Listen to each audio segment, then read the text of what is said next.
옛날 옛적 깊은 산골짜기 끝자락에 길복이라는 나무꾼이 홀로 살았답니다. 집이라고 해도 기와장 몇 장이 깨어진 초가 한 채와 울타리 하나, 제대로 안 둘러진 작은 마당뿐이었지요. 길복이가 혼자 살게 된 데는 사연이 있었답니다. 어려서부터 부모님과 함께 이 산골에서 살았는데 아버지는 착하기로 소문난 나무꾼이셨고 어머니는 동네에서 가장 바느질을 잘하시는 분이었지요. 하지만 길복이가 20살이 되던 해 큰 홍수가 나서 부모님을 모두 잃고 말았답니다. 우리 길복이는 마음씨가 아버지를 닮았구나. 어머니가 생전에 자주 하시던 말씀이었지요. 정말 그랬습니다. 길복이는 어려서부터 다친 새를 주워다 돌보고 굶주린 짐승들에게 먹이를 나누어 주곤 했거든요. 친척이라고는 먼 곳에 사는 당숙한 분뿐이었는데 그분도 살림이 넉넉지 못해 길복이를 거둘 형편이 안 되었답니다. 그래서 길복이는 아버지가 물려주신 낡은 도끼 하나와 지게를 가지고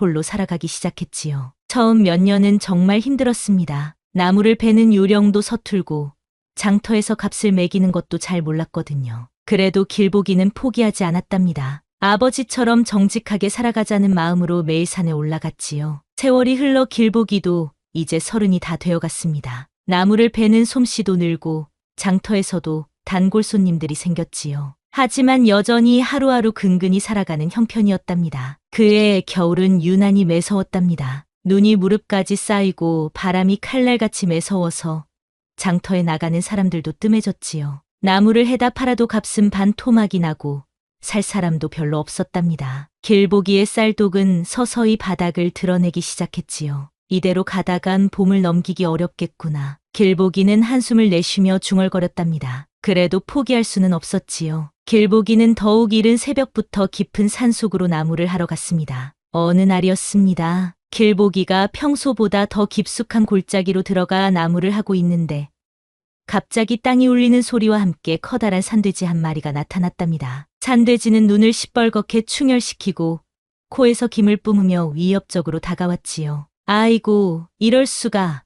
길복이는 깜짝 놀라 뒤로 물러섰답니다. 하지만 산돼지는 멈출 기미가 없었지요. 오히려 더욱 성내며 앞발로 땅을 파헤치기 시작했습니다. 길복이는 급히 도끼를 들어 올렸지만 상대는 몸집이 너무 컸답니다. 산돼지가 돌진해 오자 길복이는 옆으로 몸을 피했지요. 하지만 그러다 보니 힘들게 베어 모아둔 나무 더미 앞에서 뒤로 물러설 수 없게 되었답니다. 아까운 나무들이지만 어쩔 수 없구나. 길복이는 마음을 단단히 먹고 나무 더미를 산돼지 앞에 밀어뜨렸습니다. 굴러떨어지는 나무들의 산돼지가 잠시 당황한 사이 길복이는 맨손으로 도망쳤답니다. 산을 내려오는 내내 길복이의 마음은 무거웠습니다. 하루 종일 고생해서 모은 나무를 모두 잃었으니까요. 그날 저녁 빈손으로 돌아온 길복이는 마지막 남은 쌀 한 줌으로 묽은 죽을 끓여 먹었답니다. 그로부터 며칠 후였습니다. 길복이가 산에서 내려오는 길에 산길 모퉁이를 돌아오는데 어떤 사내가 길가에 쓰러져 있는 것이 보였답니다. 가까이 가보니 옆 동네에 사는 박씨라는 사람이었지요. 다리에 깊은 상처를 입고 피를 흘리고 있었습니다. 이런, 박씨님이 어쩌다 이 지경이. 길복이는 서둘러 달려갔습니다. 박씨는 의식을 잃은 상태였지요. 상처를 보니 제법 깊어서 빨리 치료하지 않으면 위험할 것 같았습니다. 길복이는 고민할 새도 없이 박씨를 등에 업었습니다. 박씨는 길복이보다 덩치가 커서 무거웠지만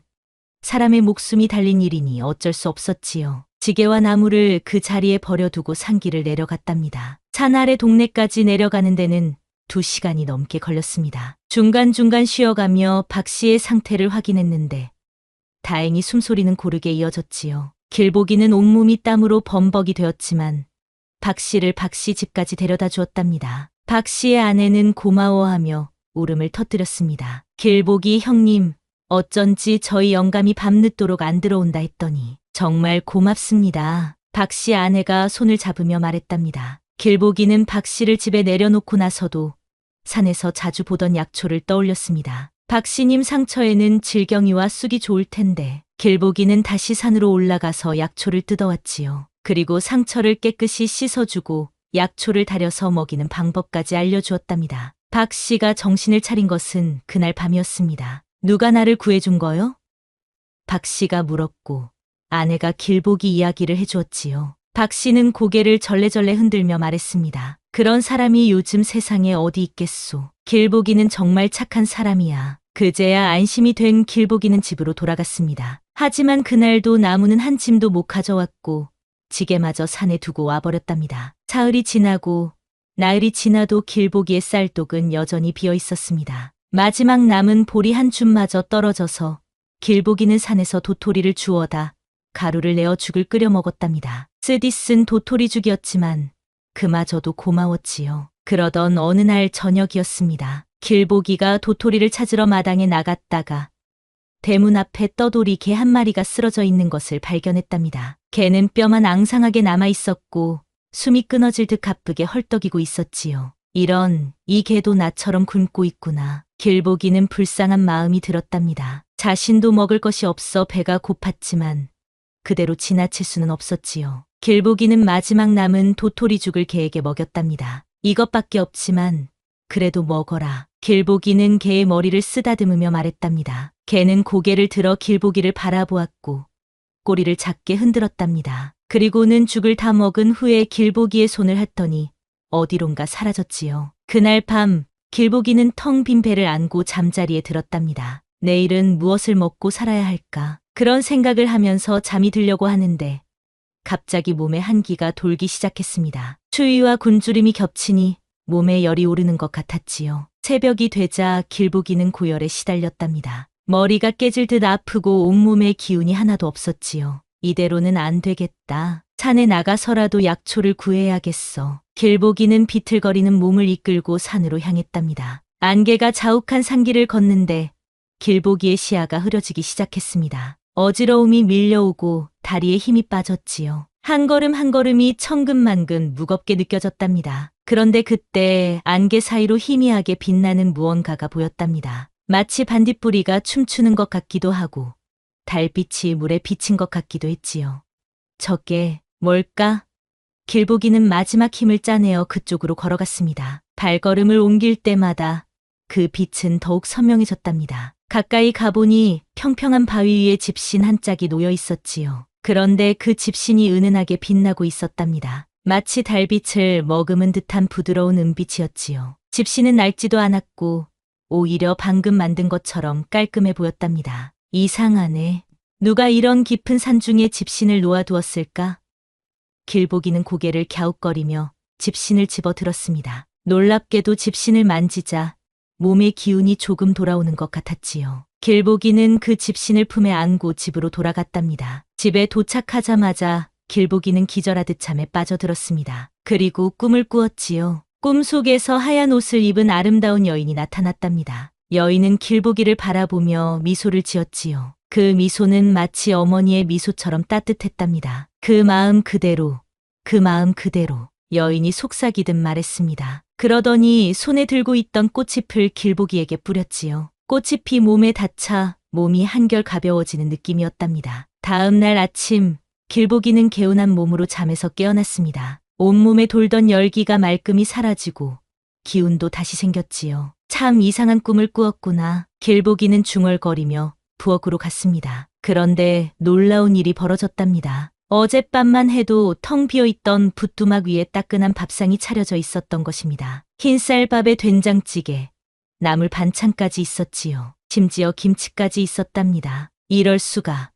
누가 이런 일을. 길복이는 눈을 비비고 다시 보았지만 밥상은 여전히 거기 있었답니다. 길복이는 조심스럽게 밥을 한 숟가락 떠먹어 보았습니다. 정말 맛있는 밥이었지요. 어머니가 해주시던 밥맛과 똑같았답니다. 그날부터 이상한 일들이 연달아 일어났답니다. 다음 날 아침에는 마당 한편에 쌀 한 가마니가 놓여 있었고 그 다음 날에는 장작더미가 쌓여 있었지요. 그 다음 날에는 겨울나기용 배추와 무까지 준비되어 있었답니다. 길복이는 도무지 이해할 수 없었답니다. 혹시 박씨님이나 그 개가 보답하러 온 건 아닐까? 하지만 이 정도로 큰 은혜를 베풀 만한 이유는 없는 것 같았지요. 며칠 후 길복이는 밤에 잠을 자다가 아름다운 노랫소리를 들었답니다. 여인의 목소리로 부르는 구슬픈 노래였지요. 어디서 들려오는지는 알 수 없었지만 마음이 평온해지는 아름다운 선율이었답니다. 길복이는 집신을 머리맡에 두고 잠드는 습관이 생겼는데 그때마다 그 노래가 들렸답니다.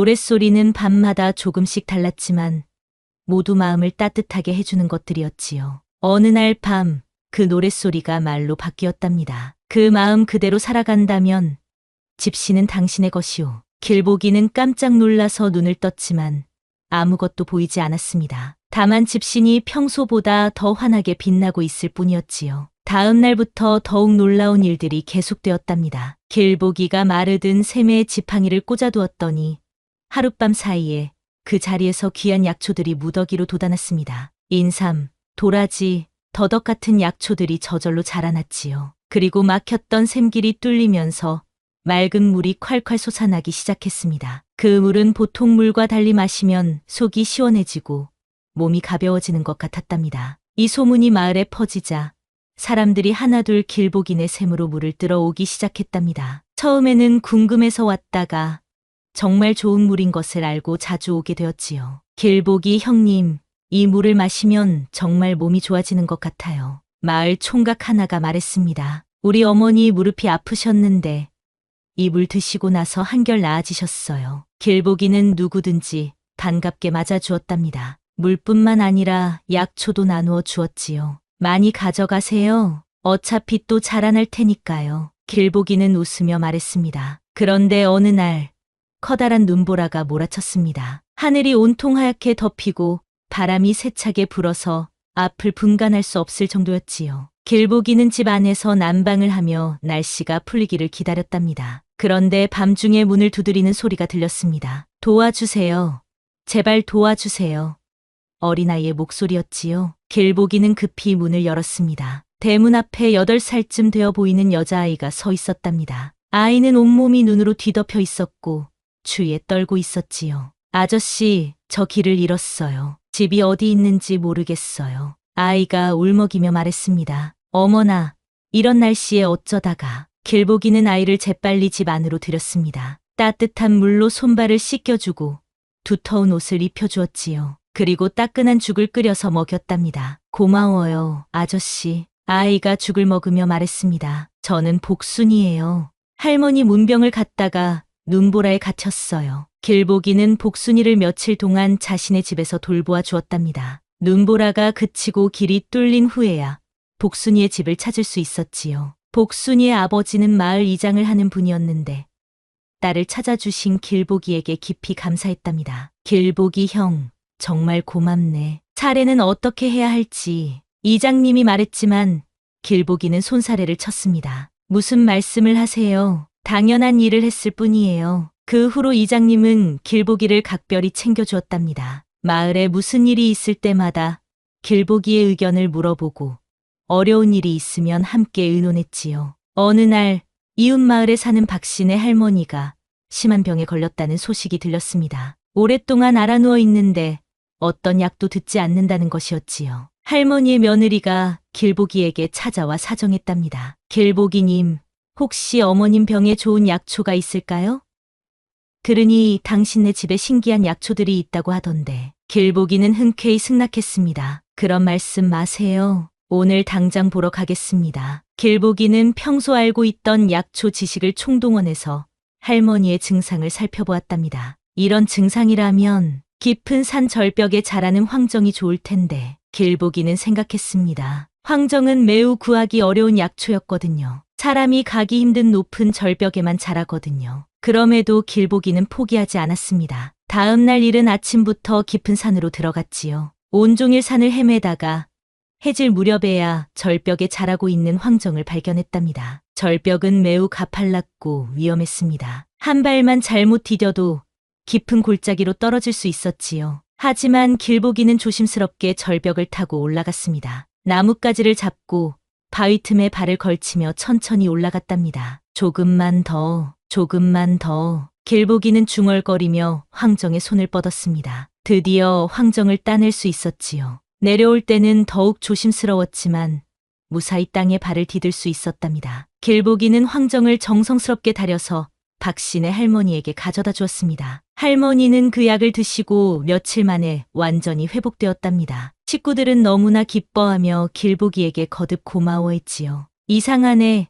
길보기네 집에는 항상 무언가가 있어. 그래, 산신령이 복을 내려주신 게 틀림없어. 사람들은 수군거렸습니다. 하지만 길보기는 자신에게 생긴 복을 감추지 않고 이웃들과 나누었답니다. 아픈 사람이 있으면 약초를 주고 굶주린 사람이 있으면 쌀을 나누어 주었지요. 길을 잃은 사람이 있으면 집에서 재워주고 어려운 일이 있으면 함께 의논했답니다. 그런데 마을에는 길보기의 갑작스러운 행운을 시기하는 사람도 있었습니다. 김서방이라는 사람이었는데 원래 마을에서 가장 부지런하다고 자부했던 사람이었지요. 도대체 길보기한테 무슨 일이 일어난 거야? 하루아침에 부자가 되다니. 김서방은 투덜거렸습니다. 그는 몰래 길보기 집 주변을 맴돌며 비밀을 알아내려 했답니다. 어느 날 밤, 김서방은 담장 너머로 길보기 집을 엿보고 있었습니다. 그런데 그때 집 안에서 은은한 빛이 새어나오는 것을 보았지요. 김서방은 더욱 가까이 다가가려다가 그만 실수로 담장에 걸려 넘어지고 말았답니다. 누구세요? 길보기가 나와서 물었습니다. 김서방은 당황했지만 어쩔 수 없이 일어날 수밖에 없었지요. 아, 김서방님이시군요. 이 밤중에 무슨 일이세요?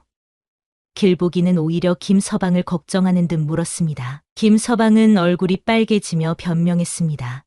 그게 소 한 마리가 없어져서 찾고 있었는데. 길보기는 의심하지 않고 말했습니다. 아, 그러셨군요. 추운데 들어오세요. 따뜻한 차라도 한 잔 드시고 가세요. 길보기는 김서방을 집 안으로 들였습니다. 정성스럽게 차를 끓여주고 떡까지 내어 주었지요. 김서방은 길보기의 따뜻한 대접에 마음이 누그러졌습니다. 길보기 형님, 미안합니다. 사실은 김서방은 결국 자신의 속마음을 털어놓았답니다. 시기심 때문에 엿보고 있었다는 것을요. 아, 그런 것 때문에 마음이 무거우셨군요. 길보기는 전혀 화내지 않고 미소 지었습니다. 저도 예전에는 남이 잘 되는 게 부러웠습니다. 그런 마음은 누구에게나 있는 거예요. 길보기는 김서방에게 쌀 한 포대와 약초를 나누어 주었습니다. 서방님도 어려운 일이 있으시면 언제든 오세요. 김서방은 그날 밤 깊이 반성하며 집에 돌아갔답니다. 그 후로 김서방은 길보기의 가장 든든한 도우미가 되었습니다. 길보기가 무거운 짐을 나를 때는 도와주고 아픈 사람을 돌볼 때는 함께 노력했지요. 시간이 흐르면서 길보기의 명성은 더욱 커졌습니다. 사람들은 그를 산신이 복준 사람이라 부르기 시작했지요. 하지만 길보기 자신은 여전히 겸손했답니다. 이 복은 내가 바라서 받은 게 아니라 그냥 살아왔기 때문이었소. 길보기는 사람들에게 이렇게 말했답니다. 여러분도 마음만 따뜻하면 분명 좋은 일이 있을 거예요. 그런데 어느 날 이상한 일이 벌어졌습니다. 길보기가 아침에 일어나서 집신을 찾았는데 아무리 찾아도 보이지 않았던 것입니다. 평소처럼 머리맡에 두었는데 온데간데 없이 사라진 것이었지요. 어라? 분명히 여기 두었는데. 길보기는 집 안을 샅샅이 뒤졌지만 집신은 보이지 않았습니다. 마당도 찾아보고 집 주변도 둘러보았지만 마찬가지였지요. 그날 하루 종일 길보기는 마음이 허전했습니다. 집신을 잃어버린 것도 그렇지만 혹시 자신의 복이 끝난 건 아닌가 하는 걱정도 들었거든요. 하지만 길보기는 여전히 마음을 바꾸지 않았습니다. 그날도 아픈 사람을 찾아가 약초를 주었고 가난한 집에 쌀을 나누어 주었답니다. 집신은 없어졌지만 내 마음은 변하지 않았다. 길보기는 생각했습니다. 신기한 일은 그날 밤에 일어났습니다. 길보기가 잠자리에 들려고 하는데 대문 밖에서 반가운 소리가 들렸습니다. 멍멍. 예전에 자신이 도와주었던 그 떠돌이 개의 목소리였지요. 길보기가 문을 열어보니 개가 입에 무언가를 물고 있었습니다. 바로 사라졌던 그 집신이었지요. 개는 꼬리를 흔들며 집신을 길보기 발 앞에 놓았답니다. 아, 고맙다. 내가 찾아준 거구나. 길보기는 개의 머리를 쓰다듬어 주었습니다. 개는 길보기를 바라보며 짧게 짖은 후 다시 어둠 속으로 사라졌지요. 그날 밤 길보기는 집신을 품에 안고 잠이 들었습니다. 그리고 다시 한번 그 아름다운 여인의 꿈을 꾸었답니다. 당신은 복을 잃어버렸을 때도 마음을 바꾸지 않았군요. 여인이 말했습니다. 이제 정말로 그 집신은 당신의 것입니다. 그러던 어느 날 밤이었습니다. 길보기가 잠에서 깨어 대문 앞을 바라보니 또 다른 집신 한 짝이 조용히 놓여 있었답니다. 집신의 짝이었지요. 하지만 누가 두고 갔는지는 끝내 알 수 없었답니다. 길보기는 두 집신을 마루에 나란히 올려두었습니다. 그러자 집 안 여기저기에서 작은 항아리들이 솟아났답니다. 어떤 항아리에는 쌀이, 어떤 항아리에는 돈이, 어떤 항아리에는 약재가 가득 담겨 있었지요. 또 어떤 항아리에는 꿀이, 어떤 항아리에는 좋은 기름이 들어 있었답니다. 그때 두 집신이 마지막으로 환하게 빛났습니다. 마치 해가 떠오르는 것처럼 집 안이 환해졌지요. 그리고 그 빛과 함께 집신들이 서서히 사라져 갔답니다. 마치 아지랑이가 피어오르듯 천천히 흩어져 버렸지요. 길보기는 그 광경을 조용히 지켜보았답니다. 신기함보다는 오히려 고마운 마음이 컸지요. 고맙습니다. 정말 고맙습니다. 길보기는 집신이 사라진 자리에 깊이 절했답니다. 덕분에 많은 것을 배웠습니다. 다음 날 길보기는 장터에 갔습니다. 예전처럼 나무를 팔려고 간 것은 아니었지요. 길가에 굶주린 아이가 쓰러져 있는 것을 보았던 것입니다. 길보기는 그 아이를 보며 예전의 자신을 떠올렸습니다. 여기, 이것을 먹어라. 길보기는 지게에 지고 온 쌀자루를 열어 아이에게 쌀을 주었답니다. 아이의 어머니는 고개를 숙이며 고마워했지요. 어르신, 이런 큰 은혜를. 여인이 말했지만 길보기는 손사래를 쳤습니다. 무슨 말씀을요? 당연한 일입니다. 길보기는 웃으며 말했습니다. 우리는 모두 서로 도우며 살아가는 거 아닙니까? 그 후로 길보기는 늘 지게에 쌀을 지고 다니며 가난한 사람들에게 나누어 주었답니다. 그의 항아리는 아무리 퍼도 항상 가득 찼고 나누면 나눌수록 더 많아졌지요. 길보기의 집에는 항상 사람들이 드나들었습니다. 아픈 사람, 가난한 사람, 어려운 일이 있는 사람들이 찾아왔지요. 길보기는 누구든지 반갑게 맞이하고 정성껏 도와주었답니다. 마을 사람들도 길보기를 따라 서로 돕기 시작했습니다. 김서방은 목공 기술로 가난한 집 지붕을 고쳐주었고 이장님은 마을의 굳은 일을 도맡아 했지요. 복순이의 어머니는 아픈 아이들을 돌보아 주었고 대장장이는 농기구를 무료로 고쳐주었답니다. 어느 날 길보기는 마지막 남은 추억의 물건을 꺼냈습니다. 아버지가 물려주신 낡은 나무함이었지요. 길보기는 그 함에 작은 집신 한 짝을 조각해서 넣었습니다. 자신이 기억하는 그 신기한 집신의 모습을 본떠서 말이지요. 그리고 그 나무함을 산 정상의 바위 밑에 묻으며 말했답니다. 이제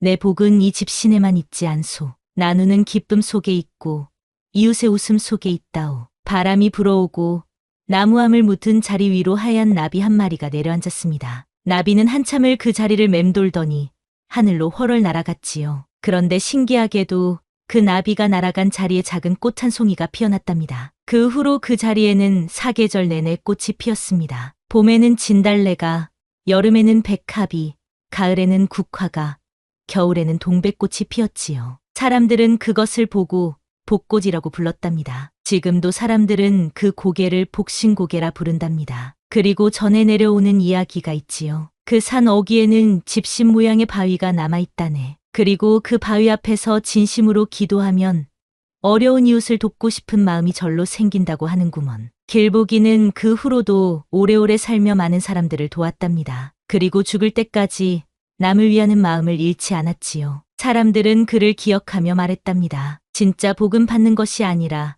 나누는 것이라네. 길보기가 세상을 떠날 때의 일입니다. 그는 마을 사람들을 모두 모아놓고 마지막 말을 남겼답니다. 여러분, 제가 받은 복은 집신에서 나온 것이 아니었습니다. 마음에서 나온 것이었지요. 여러분도 그 마음만 잊지 않는다면 언제나 복된 삶을 살 수 있을 것입니다. 길보기가 눈을 감던 그날 밤, 마을 사람들은 하늘에서 은은한 빛이 내려오는 것을 보았다고 합니다. 그리고 그 빛 속에서 하얀 옷을 입은 아름다운 여인이 길보기를 맞이하러 온 것을 보았다고 전해집니다. 다음 날 아침, 길보기의 집에는 독신고개에서 자라는 것과 똑같은 꽃이 온 마당에 피어 있었다고 합니다. 사람들은 그것을 보고 길보기가 정말 좋은 곳으로 갔다는 것을 알았지요. 지금까지도 복신고개에는 그 이야기가 전해져 내려오고 있답니다. 세상에는 눈에 보이지 않는 따뜻한 마음들이 서로를 도우며 살아가고 있다고 말이지요. 그리고 사람들은 이렇게 말합니다. 길보기처럼 어려운 이웃에게 따뜻한 마음을 베푸는 사람이 있다면 그 사람에게도 분명 작은 기적이 찾아올 것이다. 이것이 바로 집신 한 짝에 얽힌 기이하고도 아름다운 이야기랍니다. 복은 마음에서 나오고 나눔에서 자라나며 사랑으로 완성된다는 것을 보여주는 이야기지요. 여러분도 길보기처럼 따뜻한 마음으로 살아간다면 분명 좋은 일들이 찾아올 것입니다. 그리고 그 좋은 일들을 또 다른 사람들과 나누며 더 큰 행복을 만들어갈 수 있을 것입니다.